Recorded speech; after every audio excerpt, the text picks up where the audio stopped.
अस्सलामुअलैकुम। Welcome to conflict card.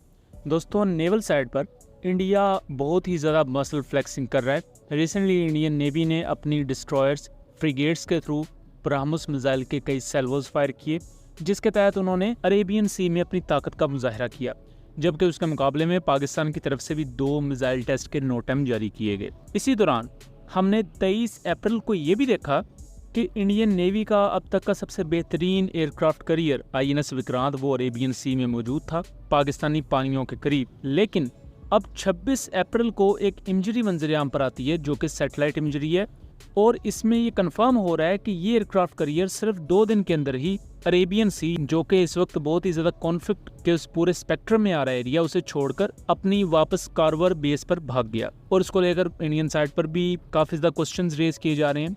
Officially सिर्फ ये कहा गया है कि अननोन रीजंस हैं कुछ, जिसकी वजह से इंडिया ने अपनी एयरक्राफ्ट करियर को वापस बुला लिया है। अब ये अननोन रीजंस हैं या पाकिस्तान नेवी या पाकिस्तान एयरफोर्स का खतरा, वो तो एक अलग बात है। लेकिन एयरक्राफ्ट करियर के अलावा जो इंडिया की डिस्ट्रॉयर्स हैं, खासतौर पर विशाखापट्टनम क्लास के डिस्ट्रॉयर्स और इंडिया की तलवार क्लास फ्रिगेट और दूसरी भी वॉरशिप्स, वो काफ़ी ज़्यादा एक्टिव हैं अरेबियन सी में।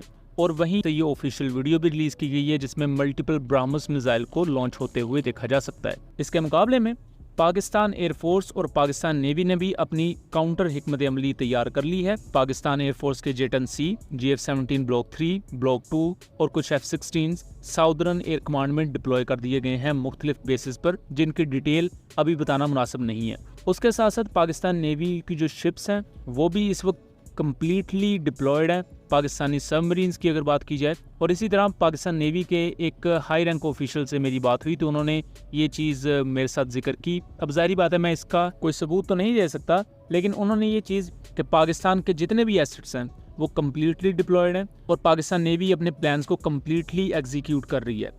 इसके साथ साथ उन्होंने कुछ सरप्राइज इक्विपमेंट की तरफ भी हिंट किया है कि पाकिस्तान के पास कुछ सरप्राइज पंच मौजूद है अगर इंडिया किसी भी किस्म का एग्रेशन करता है। और इसी तरह पाकिस्तान ने 24 से 25 अप्रैल के दरमियान 480 किलोमीटर लंबा एक नोटम जारी किया था, जहां मिसाइल टेस्ट किया जाना था।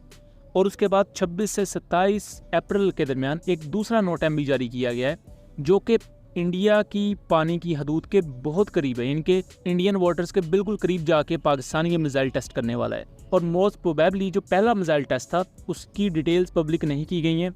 सो वहाँ जो मिसाइल टेस्ट हुआ है शायद वो कोई ऐसा वेपन है जिसकी वजह से इंडिया को अपने एयरक्राफ्ट करियर को वापस कार्वर बेस पर बुलाना पड़ा है। अब इसको लेकर इंडियन साइड पर जवाब ये पेश किया जा रहा है कि INS विक्रांत को रीआर्म किया जाएगा और दोबारा से अरेबियन सी में भेजा जाएगा, जो कि अपने आप में ही काफ़ी ज़्यादा मज़ाहिया किस्म का क्लेम लगता है कि 23 अप्रैल को, आज से 4-5 दिन पहले, आपका एयरक्राफ्ट करियर बगैर आपने आर्म्ड किए हुए ही दुश्मन से लड़ने भेज दिया था।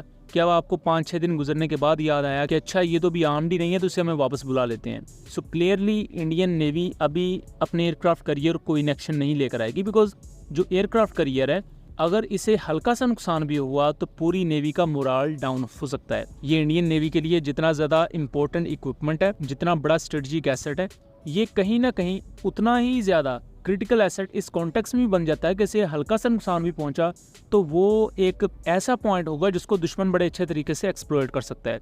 जस्ट आप इस सिचुएशन को देखें तो इस चीज़ को भी बहुत ज़्यादा हाईलाइट किया जा रहा है, डिस्कस किया जा रहा है। इवन जो इंटरनेशनल मीडिया है वो भी इस चीज़ को रिपोर्ट कर रहा है कि 23 अप्रैल तक जो INS विक्रांत अरेबियन सी में पूरे अरेबियन सी को अपने अंडर रखने की बातें कर रहा था और अपने कब्जे में करने की बातें कर रहा था, अभी वो 2 दिनों के अंदर ही वापस इंडियन बेस पर पहुंच चुका है।